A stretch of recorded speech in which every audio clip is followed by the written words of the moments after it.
À 70 ans, on cesse de demander la permission.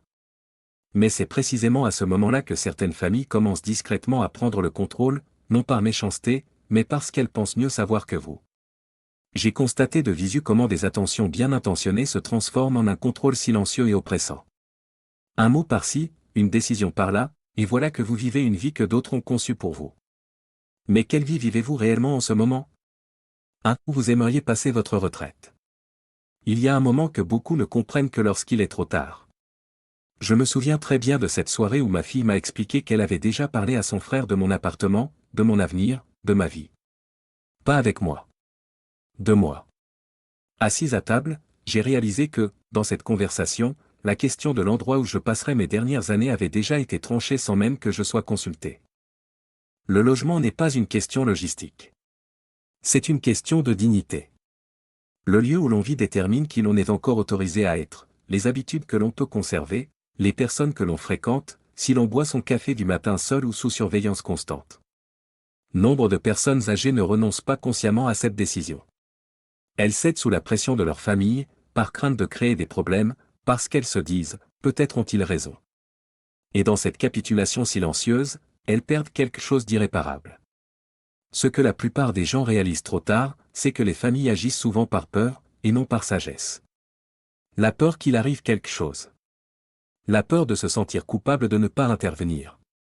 Cette peur est compréhensible, mais ce n'est pas votre responsabilité.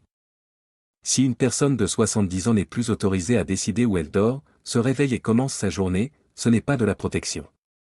C'est du contrôle déguisé en bienveillant. Pendant des années, j'ai cru que faire des compromis était une preuve d'amour. Que j'acceptais les suggestions de ma famille par égard pour elle. Mais en matière de logement, faire des compromis signifie souvent vivre dans un environnement choisi par d'autres, avec des règles jugées raisonnables par d'autres, à un rythme qui n'est pas le nôtre. Et chaque matin, on le ressent, cette impression sourde et pesante d'être un étranger dans sa propre vie. Ce que vous pouvez faire aujourd'hui est plus facile qu'il n'y paraît, mais cela demande du courage. Exprimez vos désirs avant que d'autres ne décident pour vous. Non pas pour discuter, ni pour formuler une demande, mais de manière claire et nette.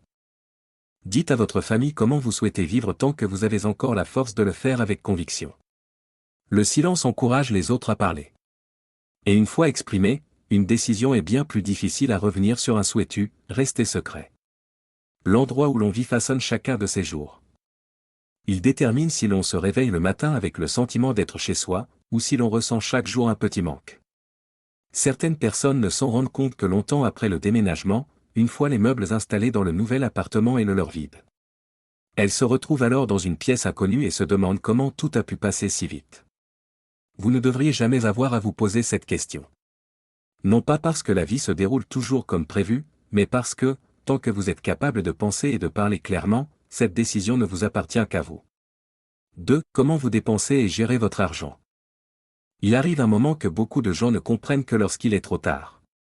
Je me souviens très bien de ce que mon beau-père, un homme fier et discret qui avait travaillé toute sa vie, m'a dit un jour, je n'ai jamais rien pris à personne. Mais je n'ai jamais appris non plus à vraiment protéger mon argent. Il ne parlait pas de la banque, mais de sa famille. Non pas qu'ils fussent mauvais, mais parce qu'il n'avait jamais su dire non et que, finalement, tout le monde avait cessé de lui demander. Après 70 ans, l'argent n'est plus une question de richesse, mais de dignité. Qui décide de l'utilisation de vos économies? Vous, ou votre entourage qui s'arroge le droit de savoir ce qui est bon pour vous? Nombre de personnes âgées ne renoncent pas consciemment à ce contrôle. Cela se fait lentement, presque imperceptiblement, un service rendu par-ci, prêtez-moi une minute, par-là, et soudain, vous avez l'impression de devoir justifier chaque dépense. Ce n'est pas de la bienveillance. C'est une perte de pouvoir insidieuse.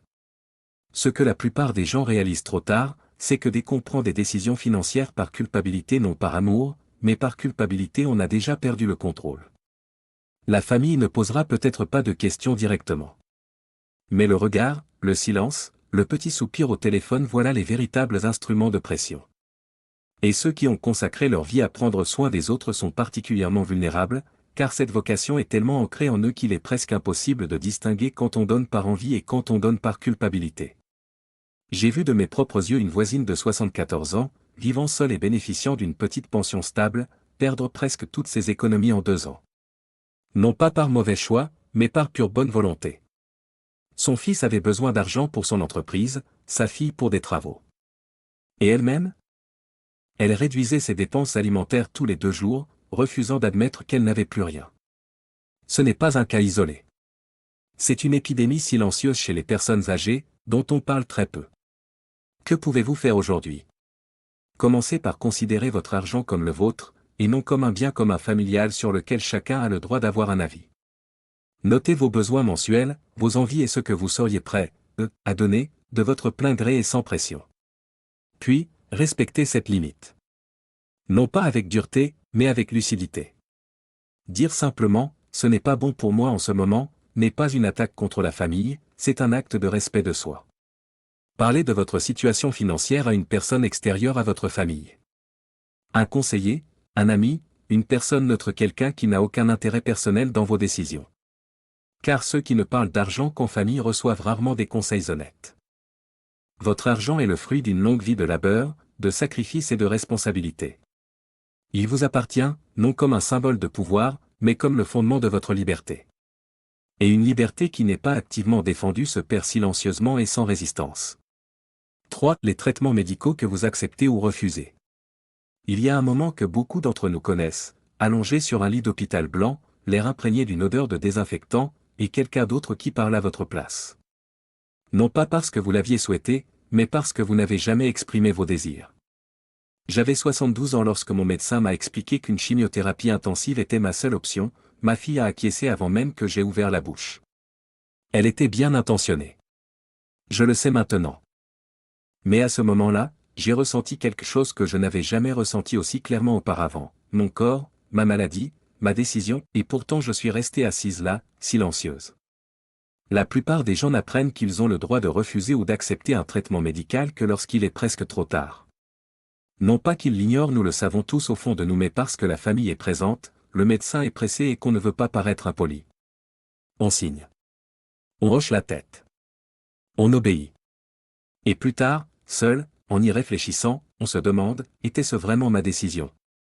Les médecins ne sont pas des ennemis. Les familles non plus. Mais aucun médecin ne connaît votre corps aussi bien que vous, et aucune famille ne sait jusqu'où vous êtes prêt à aller dans la souffrance.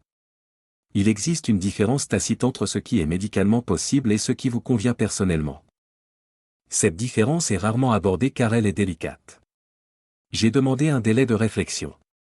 Le médecin était surpris, ma fille était peinée, et pour la première fois depuis des semaines, je me suis senti moi-même.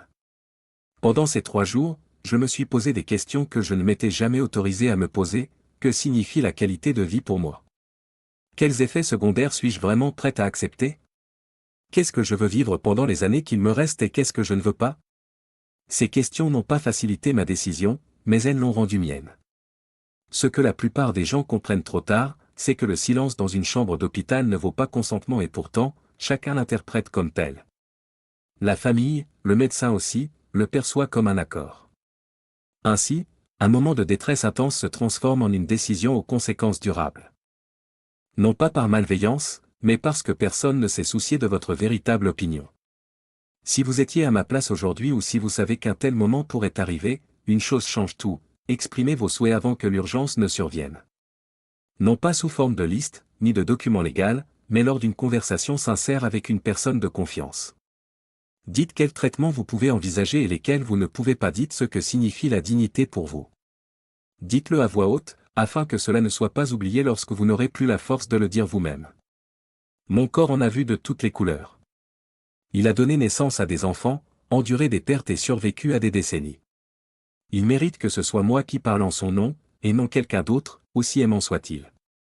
Ce n'est pas de l'ingratitude. C'est la plus profonde marque de respect de soi qu'une personne puisse manifester à cet âge. 4.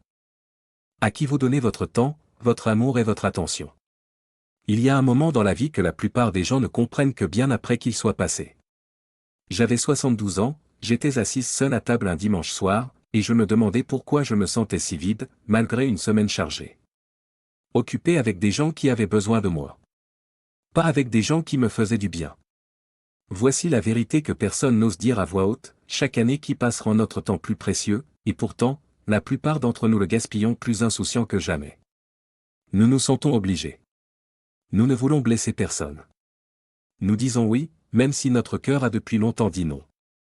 Et ainsi, nous passons des heures, parfois des années entières, avec des gens dont la présence ne nous réchauffe pas, tandis que ceux qui comptent vraiment nous attendent. J'avais une belle-sœur qui m'épuisait à chaque fois que je la voyais.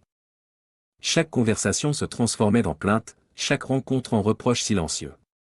Je lui rendais visite par devoir, car la famille l'exigeait. Et je n'ai pas appelé mon amie Margaret, qui me connaissait depuis notre jeunesse insouciante, pendant des semaines, faute de force. Finalement, Margaret a cessé de m'appeler. C'était mon erreur, et j'en porte encore le poids aujourd'hui.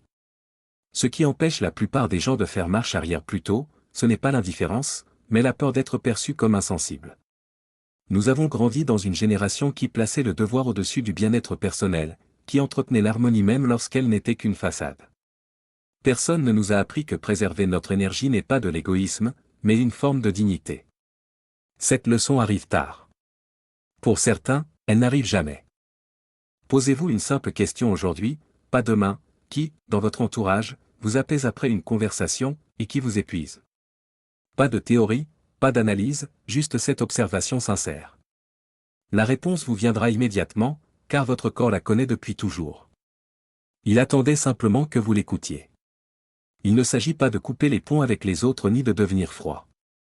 Il s'agit de choisir consciemment à qui offrir ce qu'il vous reste de plus précieux, votre attention exclusive, votre présence authentique, votre chaleur humaine.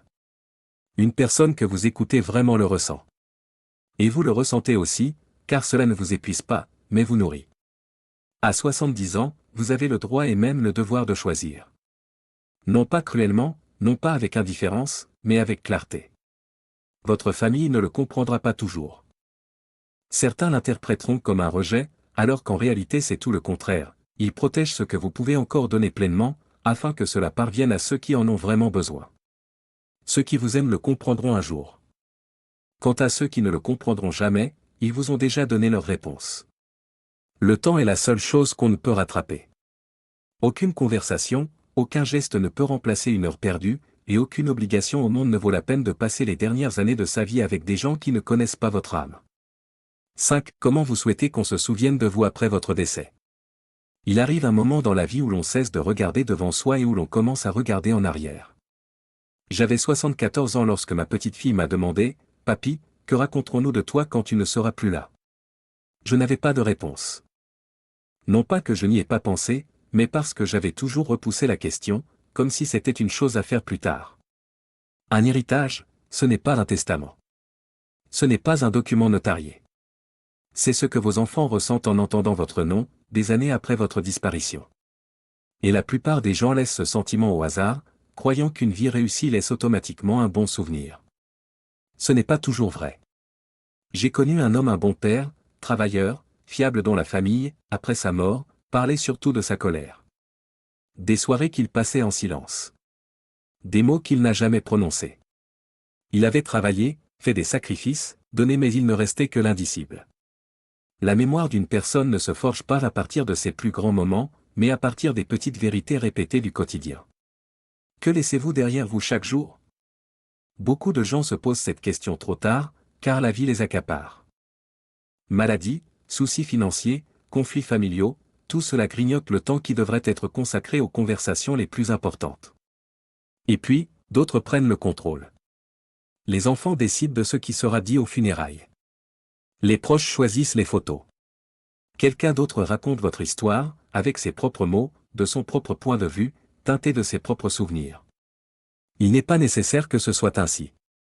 Si vous réfléchissiez aujourd'hui, à cet instant précis, à ce que vous voudriez laisser derrière vous non pas des possessions, non pas de l'argent, mais des sentiments, qu'est-ce que ce serait?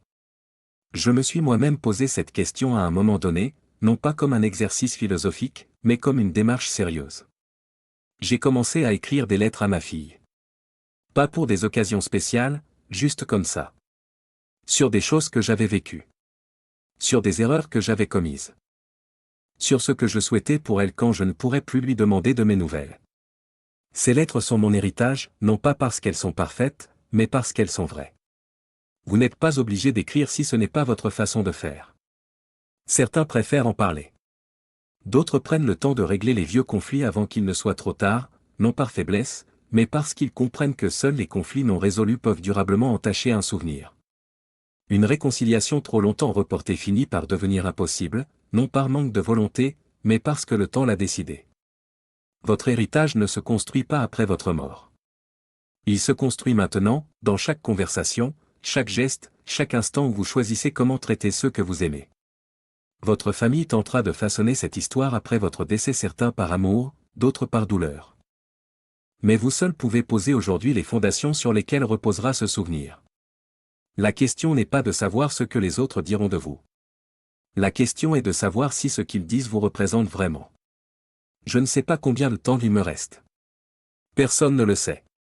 Mais je sais que j'ai cessé d'attendre, le bon moment, les mots justes, la permission de vivre ma vie comme je l'entends.